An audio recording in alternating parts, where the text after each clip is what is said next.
J'ai soif de ta présence, divin chef de ma foi.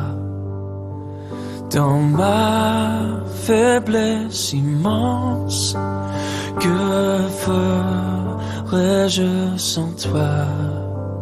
Chaque jour, à chaque heure, j'ai... Je suis enchanté d'être ici à nouveau. Je n'ai pas souvent l'occasion de parler en français et j'ai peur que, à chaque fois que je viens en Belgique, mon accent anglais devient de plus en plus fort. Alors, vous me direz à la fin si c'est vrai ou pas. Je vois un sourire, comme quoi ça doit être vrai. Non?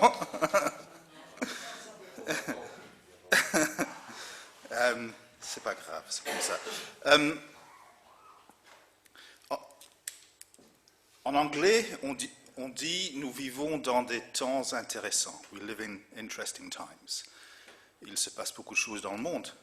On est encore dans la suite du Covid. Il y a encore les séquelles du Covid. On a deux guerres en cours, dont chacun, dit-on, pourrait s'aggraver et se répandre. Et au niveau de l'Église, et je parle de l'Église avec un grand E, dans l'Occident, les temps sont difficiles. La plupart des églises sont en baisse, en déclin. En tout cas, c'est vrai dans mon pays. Et il y a un sens comme quoi les gens, certainement les gens dans les églises, sont un peu désorientés et un peu découragés. Alors ça fait quelque temps que c'est quelque chose que j'ai dans la pensée et je me suis demandé, mais qu'est-ce que Dieu voudrait nous dire dans des temps comme ceux-ci? Et il y a quelques semaines, le Seigneur m'a mené vers un verset, et c'est de ce verset ou de ce passage, de ces versets que j'aimerais partager quelques pensées ce matin. Alors, le verset se trouve dans le livre du prophète Ésaïe, au chapitre 24, et je vais lire aussi dans la version second 21. Les trois premiers versets. Donc Ésaïe 54, versets 1 à 3. Réjouis-toi stérile, toi qui n'as pas eu d'enfant. Éclate de joie et pousse des cris de triomphe, toi qui n'as pas connu les douleurs de l'accouchement. En effet, les enfants de la femme délaissée sont plus nombreux que ceux de la femme mariée, dit l'Éternel. Agrandis l'espace de ta tente, qu'on déplie les toiles qui te servent d'habitation. N'en retiens rien, allonge tes cordages et renforce tes piquets. En effet, tu déborderas à droite et à gauche. Ta descendance envahira des nations et peuplera des villes désertes. Voilà, c'est la parole du Seigneur. Amen. Seigneur, merci pour ta parole et Seigneur, je prie simplement que ta parole porte son fruit en nous et que nous ayons des oreilles prêtes à écouter et des cœurs ouverts, Seigneur, pour que la semence de ta parole porte son fruit dans chacun de nous. Amen. Amen. Réjouis-toi, stérile, une femme. Dieu s'adresse à son peuple ici comme une femme sans enfant. Et souvent dans la Bible, Dieu s'adresse à son peuple comme à une femme. Elle compare son peuple à une femme. Et ici, Dieu leur dit, tu as été stérile, tu t'es senti abandonné, mais tu auras de nombreux enfants. Et la signification des enfants à l'époque, c'est que les enfants représentent la sécurité, les enfants représentent l'avenir, les enfants représentent la prospérité. Donc, dit Dieu à son peuple, réjouis-toi. En anglais, sing, chante. On a chanté ce matin. Agrandis ta tente. Étends les cordes et prépare-toi pour ce que Dieu va faire. En d'autres mots, Dieu promet ici de changer la stérilité de son peuple en fertilité. Et il est intéressant, je ne sais pas si, je suis sûr que certains d'entre vous l'ont déjà remarqué, que dans l'Ancien Testament, parmi les 4 matriarches, 3 étaient stériles. 3 ont été incapables d'avoir des enfants sans l'intervention de Dieu. Sarah, Rebecca et Rachel. L'autre, c'est Léa. Et Dieu, ici, leur rappelle à son peuple, en fait, un message qu'il a déjà parlé à son peuple dans plusieurs générations et qu'il me semble qu'il dit à son peuple dans chaque génération. Parce que quand Dieu a permis que ces 3 femmes, Sarah, Rebecca et Rachel, soient stériles, il me semble que c'est pour que son peuple puisse voir que la fertilité vient uniquement par l'intervention de Dieu et en réponse à la prière. Donc en quelque sorte, l'acte de permettre la stérilité était un acte prophétique. Dieu, par cet acte, parlait, communiquait quelque chose de profond à son peuple. Et ici, plusieurs siècles après les matriarches, plus de 1000 ans plus tard, Dieu revient et répète la même chose. Alors pourquoi est-ce qu'ici, au travers du prophète Ésaïe, est-ce que Dieu parle ainsi à son peuple?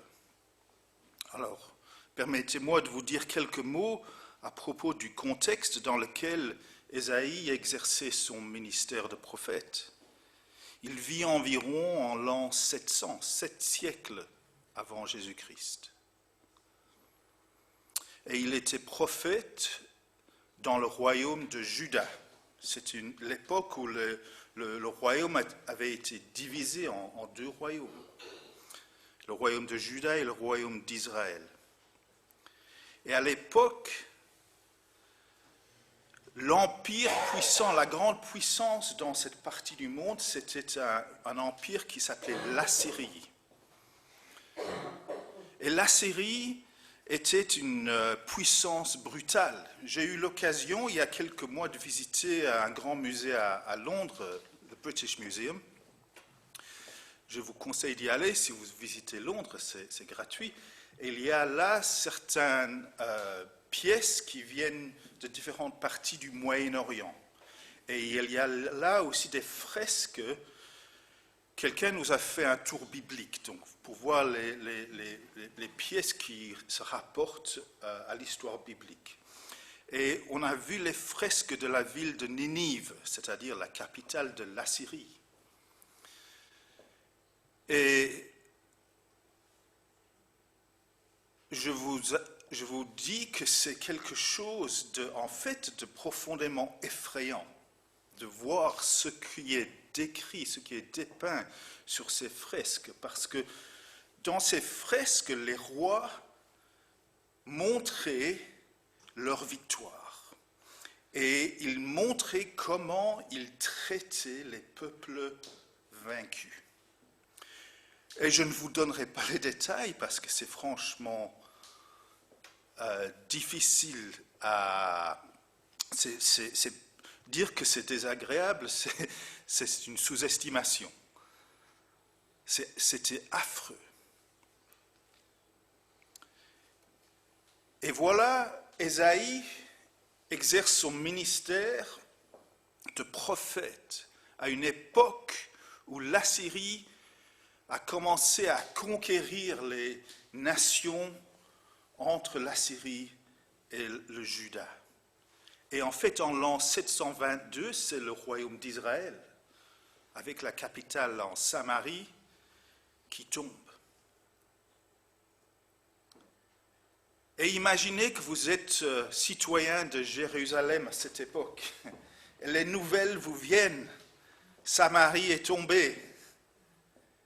Mais c'est pas seulement que la Samarie est tombée, c'est la façon dont la ville est tombée et ce qui est arrivé au peuple de Samarie. Et vous imaginez la peur qui aurait pris le cœur de la population de Jérusalem. Et voilà Ésaïe qui prophétise à cette époque. En fait, Ésaïe va aussi prophétiser un peu ailleurs dans le livre. Il va prophétiser, il va annoncer que le peuple, ce n'est pas seulement le royaume d'Israël qui est détruit, mais il va prophétiser que le royaume de Juda elle-même sera emporté en exil, que Babylone va triompher. Et en effet, cela arrive 150 ans plus tard, plus ou moins.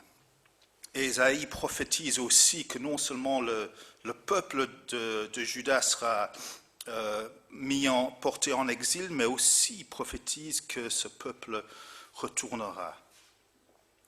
Et nous savons dans l'histoire que c'est exactement ce qui se passe. Donc vous imaginez, je pense, sans difficulté, que Ésaïe s'adresse à un peuple qui a peur, un peuple qui est découragé. Un peuple qui sait aussi que la réalité de leurs difficultés est liée à leur péché, parce qu'ils se sont détournés de Dieu. Il est intéressant, on a lu le prophète Osée tantôt, chapitre 14. Mais lisez le verset suivant. Le prophète dit, « Ne vous faites pas confiance en l'Assyrie. » Et c'était ça le péché, en fait, du peuple. Que cette grande puissance vient porter son poids contre le peuple de Dieu. Et Dieu leur dit, « Faites-moi confiance. » Mais que fait le roi ? Le roi décide que la stratégie la meilleure, c'est en fait de s'allier à l'Assyrie. Et il faut un accord avec l'empire assyrien.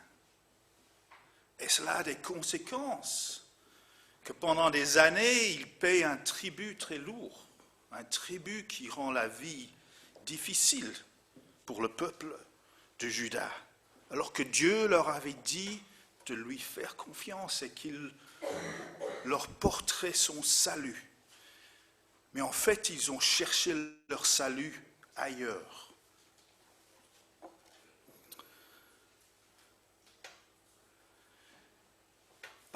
Et voilà, Dieu veut que son peuple soit fertile. C'est pour ça que Dieu a choisi un peuple. Pas qu'il soit seulement fertile au point de vue physique, par la procréation, mais Dieu veut que son peuple, le peuple d'Israël, soit un peuple qui porte la vie au monde, qui soit je ne sais pas comment dire en français, une cité sur une colline. Je pense que City on a Hill, c'est un verset biblique. C'est correct ? La cité sur une colline, la lumière pour le monde. C'est ce que Dieu veut, que quand le monde regarde son peuple, le monde voit la vie en abondance, pas seulement matérielle, mais spirituelle, et la justice, et les relations humaines, et la relation avec Dieu. que le monde voit ce qu'est la vie abondante, la vie fertile. Mais voilà, ils ont choisi non pas de faire confiance en Dieu, mais de faire confiance à l'Assyrie. Et à cause alors du châtiment de Dieu qui vient, ils font face à un avenir très incertain. Et un avenir qui en fait va aboutir à l'exil.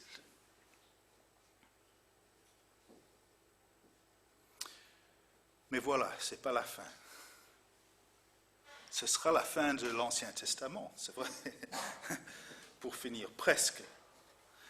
Mais ce n'est pas la fin de ce que Dieu fait. Dieu n'a pas abandonné son peuple. Dieu avait déjà promis de les sauver et de les ramener de l'exil.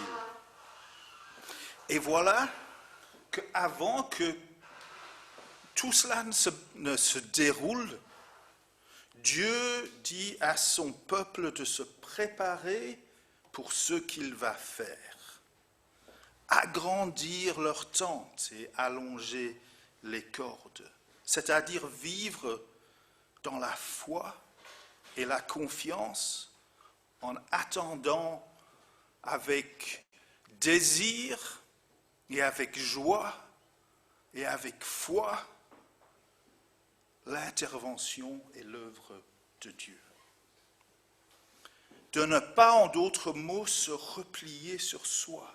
Se replier sur soi, c'est la réaction naturelle, c'est une réaction humaine quand on a peur, quand on fait face au découragement, quand il semble que les choses ne se déroulent pas comme l'on veut. Mais ici, quand Dieu, au travers du prophète Ésaïe, parle à son peuple et la compare à une femme stérile, ce qu'il fait, c'est qu'il est en train de les rappeler de la promesse qu'il avait faite aux patriarches et aux matriarches. C'est-à-dire, la stérile, c'est Sarah. Donc Dieu est en train de leur rappeler la promesse qu'il avait faite à Abraham.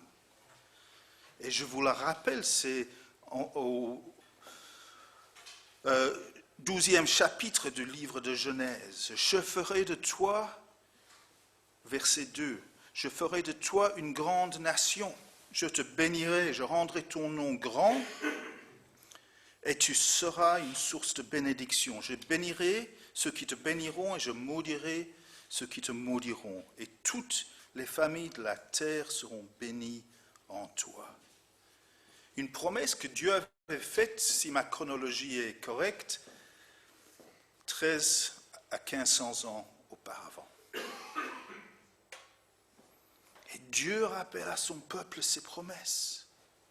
Et il leur rappelle que ces promesses, ce n'est pas leurs circonstances qui doivent être la base de leur confiance dans l'avenir. Et comme je l'avais dit, ce que le prophète avait annoncé se déroule. L'exil et puis éventuellement le retour d'exil se déroule. C'est il y a plus de... Le retour d'exil, c'est il y a plus de 2000 ans, peut-être 2400 ans. On a le bénéfice de pouvoir regarder maintenant ce qui s'est passé à la suite ou au travers de l'exil.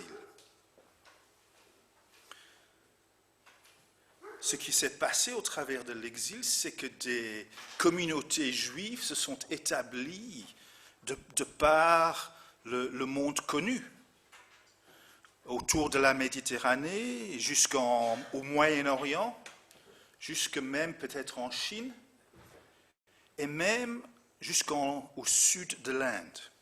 Il y a des traces archéologiques de communautés juives jusqu'au sud de l'Inde. Il y a aujourd'hui une église historique en Inde, une ancienne église dans la tradition orthodoxe, qui trace ses origines au voyage de l'apôtre Thomas. Alors c'est une tradition, je ne dirais pas absolument certaine, mais c'est une tradition qui a une certaine confiance historique. Parce que qu'est-ce que les apôtres ont fait après la résurrection, l'ascension et la Pentecôte? Ils se sont répandus dans le monde qu'ils connaissaient pour porter le message de l'Évangile. Et ils sont allés là où il y avait des communautés juives. Et on voit ça aussi avec Paul dans le livre des Actes. Et il y avait des communautés juives jusqu'au sud du continent indien. Donc il est tout à fait possible que, effectivement, Thomas ait visité le sud de l'Inde. Vous savez, il y avait des chrétiens en Afghanistan longtemps avant qu'il y ait eu des musulmans. Hein? C'est la vérité. Donc, voyez que Dieu s'est servi de cette période de grande difficulté pour accomplir son œuvre de salut, pour étendre son royaume dans le monde. Bien sûr, le peuple à l'époque ne le comprenait pas. Nous le voyons maintenant, mais Dieu leur disait, chantez. Vous êtes en difficulté, mais je vais agrandir vos nombres. Et maintenant, près de 3000 ans plus tard, nous voyons que Dieu, effectivement, a fait cela. Alors, ça c'est le peuple du royaume de Juda. Ce n'est pas nous. Mais je voudrais vous dire ce matin que ce que Ésaïe a dit au peuple de Juda nous parle encore aussi. Je ne sais pas si vous avez peur que la guerre se répande, je ne sais pas. Il y a certains qui ont peur. Mais ce qui est certain, c'est qu'à ce propos, nous ne savons pas ce que l'avenir va nous apporter. Comme je l'avais dit au début, l'Église en Occident est en déclin. Je vais essayer un mot français. On peut dire sécularisation. Oui.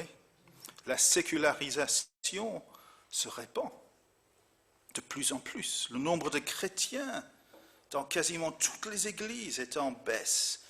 Et ici, là où il y a croissance, c'est souvent en fait lié à l'immigration, plutôt qu'à une croissance souvent par la conversion. Et dans les églises, la formation de disciples est en crise. Nous vivons une culture de consommation. Nous vivons dans une culture d'individualisme et de rejet de l'autorité. Une culture où ce que nous cherchons, ce que la culture nous encourage à chercher, c'est la quête de la réalisation de soi. C'est ce qu'il nous faut faire, nous dit la culture. Trouver qui nous sommes et vivre qui nous sommes, réalisés par nos choix de vie, notre réelle identité, que nous trouvons simplement en regardant au-dedans de nous-mêmes. C'est ce que la société veut nous encourager à faire. Et donc l'influence de l'Église, l'influence du christianisme est en baisse dans toute la société. Il y a quelques générations, peut-être jusqu'à dans les années, la deuxième moitié du XXe siècle, il y avait tout de même de nombreuses personnes qui n'étaient pas chrétiennes. Et ces gens auraient dit, bon, le christianisme, c'est quelque chose de faux. Mais les chrétiens, on les respecte parce que c'est des gens qui font du bien. Je n'y crois pas, je ne partage pas votre foi, mais je vous laisse vivre comme vous voulez, parce que je vois que vous faites du bien. Cela a changé. Beaucoup aujourd'hui diront que le christianisme n'est pas seulement faux, mais qu'il est dangereux. Il est dangereux et pourquoi? Parce qu'il est un obstacle au bien-être. Un obstacle à vivre une vie épanouie. Parce qu'elle me dit, elle m'empêche de centrer ma quête de moi-même sur moi-même. Et je ne sais pas, je pense que je n'ai pas regardé sur les réseaux sociaux ici belges, mais il me semble que vous n'êtes pas un pays isolé de ce qui se passe ailleurs et que ce message devient aussi de plus en plus populaire ici. Donc il est normal que comme chrétien, on se sente isolé, on se sente entouré d'adversaires. Mais ce n'est pas un sentiment nouveau. C'est un sentiment pourtant qui s'amplifie, qui s'est amplifié certainement dans les 10-20 dernières années. Et là, je vais tout de même... J'hésitais à savoir si je devais partager ça, mais on va voir comment ça marche. Je ne sais pas si vous êtes allé à Douvres, certains. Oui, vous êtes allé à Douvres? Bon, j'ai vécu à Douvres pendant 3 ans. À Douvres, il y a une plage, mais c'est une plage pas en sable, c'est une plage de galets. OK? Et imaginez une plage de galets, les petits galets comme ça, hein? C'est plein de petits galets comme ça. Et la pente de la plage est assez sévère. Imaginez que la marée sorte et que vous êtes sur la plage et que vous écoutez les vagues tomber sur la plage et les vagues surtout se retirer. Ça fait un bruit particulier, comme un mugissement, comme un rugissement. Et voilà, il y a 150 ans, un poète anglais qui s'appelle Matthew Arnold, il a écrit un poème qui s'appelle Dover Beach, la plage de Douvres. Et je vais pas le lire, c'est en anglais, mais il a une ligne là que j'ai entendu beaucoup de mes compatriotes citer, et je ne vais même pas la dire en anglais, juste essayer de faire plus ou moins une traduction, où il compare la mer, il en parle de la mer de la foi, l'océan de la foi. C'est au milieu du XIXe siècle, où la foi encore a une place officielle reconnue, mais pourtant il y a déjà le début du processus de sécularisation. Et voilà comment il compare ce qu'il voit ou ce qu'il entend là à la plage. Il parle d'un long et mélancolique rugissement de la foi en retraite. C'est le monde dans lequel nous vivons. C'est un monde où nous ne sommes pas forcément les gens à admirer. Est-ce que ça va changer? Je ne sais pas. Peut-être que ça va changer en bien, mais peut-être que ça pourrait changer encore à s'empirer. Alors je vous pose une question, je ne sais pas quelle est votre réponse. En tant que chrétien, avez-vous crainte de l'avenir? Est-ce que vous êtes découragé par rapport à la place de l'Église et des chrétiens dans la société? Est-ce que vous êtes en colère par rapport aux changements de société que vous voyez et qui se sont développés et amplifiés dans les années passées? Je ne connais pas assez bien votre contexte, mais je peux vous dire que chez moi, les chrétiens, je connais beaucoup d'églises, les chrétiens ont besoin d'encouragement. Les chrétiens sont souvent fort découragés. Mais il me semble aussi que notre découragement vient de ce que nous avons été influencés par la culture qui nous entoure. Nous avons permis à certaines voix de la société de pénétrer nos pensées. Nous avons parfois difficile à maintenir une perspective biblique sur notre vie en Christ. Qu'est-ce que je veux dire par là? Et je le vois dans ma propre vie. C'est que nous mesurons notre succès par nos richesses matérielles et à notre position dans la société. Et nous avons souvent oublié ce que signifie porter notre croix si nous voulons suivre Jésus. Nous avons oublié que la victoire de Jésus passe toujours par la croix. Donc ce matin, il me semble que nous avons et que j'ai besoin d'entendre ce que Dieu veut nous dire par sa parole. Il y a beaucoup de voix dans la culture qui nous entoure, qui veulent nous interpeller. Et parmi ces voix, est-ce que nous pouvons, mais est-ce que nous voulons aussi entendre la voix de Dieu? Et pas seulement l'entendre avec notre pensée, mais l'entendre avec notre cœur, avec le plus profond de notre être, et permettre à la voix de Dieu de nous changer. Parce qu'il me semble, non, je suis certain, que si nous entendons la voix de Dieu, nous serons encouragés. Amen. Dieu nous rappelle qu'il accomplira ses promesses. Tout comme il parlait au peuple du royaume de Juda. Dieu nous rappelle qu'il est fidèle malgré les difficultés. Dieu bénira son peuple. Et permettez-moi de vous dire que je pense que les bénédictions de Dieu que nous pouvons croire que nous vivrons ne seront pas seulement des bénédictions invisibles.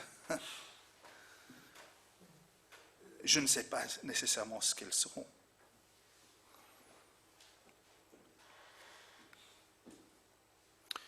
Dieu bénira son peuple. Et Dieu veut donc que nous vivions dans l'attente, mais pas dans une attente passive, pas dans une attente frustrée, pas dans une attente peureuse. Une attente quelque peu impatiente, mais aussi désireuse et alerte. Une attente pleine d'espérance. Et je vous pose la question, est-ce que c'est cela votre attente? Une attente dans laquelle nous pouvons chanter, et chanter de tout cœur. Parce que notre cœur est très important. Voilà ce que je suppose que c'est le roi Salomon qui le dit dans le livre des Proverbes 4.23. Garde ton cœur plus que toute autre chose, car de lui jaillissent les sources de la vie. Amen.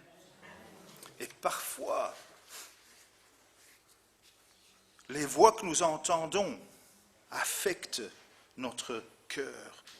Donc il nous faut cultiver notre cœur et maintenir notre cœur en relation avec le Seigneur. De façon que la réalité de la résurrection vive au fond de nos cœurs. La réalité de la résurrection. Parce que c'est à cause de la résurrection que les promesses de Dieu sont certaines. Sans résurrection, Paul dit, on ferait bien tous de faire autre chose. Mais à cause de la résurrection, nous avons de l'espérance. Voilà ce que Paul dit au 2 Corinthiens 1, 20. En effet, toutes les promesses de Dieu, c'est en lui. En effet, pour toutes les promesses de Dieu, c'est en lui que se trouve le oui Et c'est donc aussi par lui que nous disons Amen à Dieu pour sa gloire.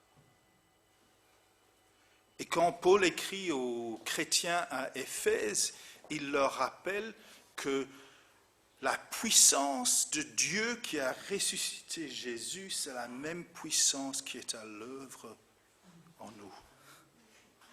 Je souris. Regardez-vous les uns les autres.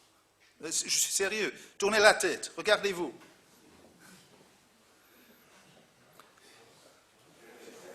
La puissance de Dieu qui a ressuscité Jésus est la puissance de Dieu qui est à l'œuvre dans tout le monde. Les gens que vous avez regardés. Amen.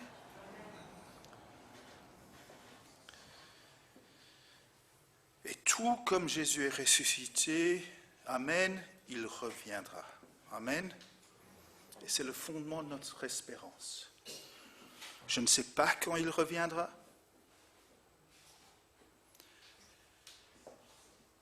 Mais puisque Jésus est ressuscité et il est retourné au Père, il reviendra. Et donc, depuis ce jour-là, jusqu'au jour où il revient, nous vivons dans les derniers jours. Et nous devons comprendre que nous devons vivre comme dans les derniers jours. Et donc ne pas être surpris quand nous entendons parler de guerre et de rumeurs de guerre. Quand il y a des pestilences ou des fléaux comme le Covid, quand il y a des désastres naturels, quand il y a la souffrance dans nos vies, quand nos voisins nous rejettent, nos amis et même parfois notre famille. Jésus en parle et ici, Ésaïe, quand il parle au peuple de Juda, il parle d'une femme qui n'a pas connu les douleurs de l'accouchement. Et Jésus parle de toutes ces choses comme étant les douleurs de l'accouchement. Les bruits de guerre, l'œuvre de Dieu vient par la douleur. Il n'y a pas d'œuvre de Dieu, pas de vie de Dieu sans les douleurs. Je ne suis pas masochiste, mais il me semble que la Bible nous dit que quand nous voyons ces douleurs, nous devons nous réjouir. Et nous devons donc être encouragés parce que ces choses nous rappellent que notre avenir est dans le monde à venir. Amen. Quand Jésus reviendra, il renouvellera la terre et toute la création et nous vivrons avec lui. Amen. Et Dieu est en train d'accomplir son plan. Et vous savez quoi? J'ai une certitude que nous verrons l'œuvre de Dieu en 2024. Amen. Amen. Je ne sais pas ce que nous verrons, mais j'ai la certitude que nous le verrons. Et que ce que nous verrons, ce sera peut-être un commencement. Peut-être une continuation de ce que Dieu a déjà fait. Donc Dieu nous dit, préparez-vous pour ce que Dieu va faire. Agrandissez vos tentes. Faites de la place dans votre vie pour l'œuvre de Dieu. Est-ce qu'il y a de la place dans ma vie, dans votre vie? Pas pour mes plans. Une des questions avec lesquelles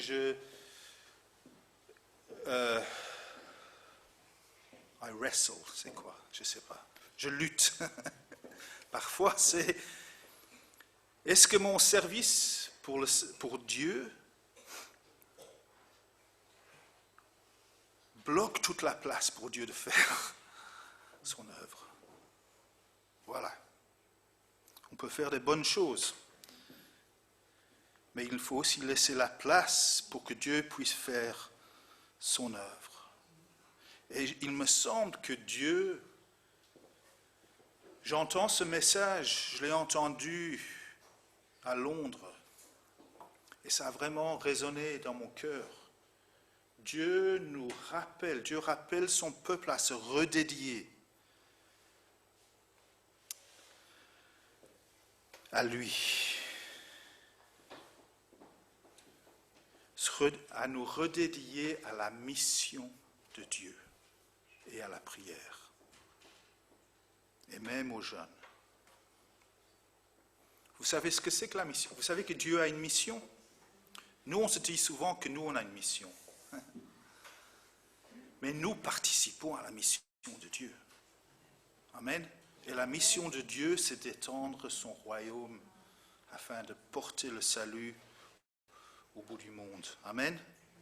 Et une des choses auxquelles nous devons veiller, et moi je trouve que c'est un danger personnel, mais il me semble que c'est aussi un danger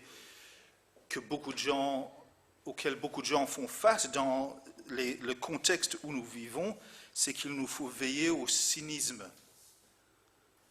J'entends par là, on entend des promesses, mais on se dit oui, j'ai déjà entendu ça. Et on devient cynique. Et le cynisme crée en nous une barrière dans notre cœur. Et on ne peut plus entendre Dieu parler. On ne veut plus entendre Dieu parler. Ce n'est pas que Dieu arrête, c'est qu'on ne peut plus entendre Dieu parler. Notre cœur s'est endurci. Et moi, je dois dire qu'à ce niveau-là, je dois me corriger très très souvent. Mais Dieu, et je termine ici, Dieu nous interpelle, il me semble, et il nous demande de vivre non pas dans l'ombre du passé, non pas dans l'ombre du présent, mais dans la certitude de l'avenir. Amen. Dans la certitude de ses promesses. Parce que nous avons un avenir qui est garanti. Et Dieu nous dit de nous préparer pour son arrivée, d'agrandir notre tente, d'allonger nos cordages. Parce que Dieu est fidèle et nous le verrons certainement agir. Amen. Sous la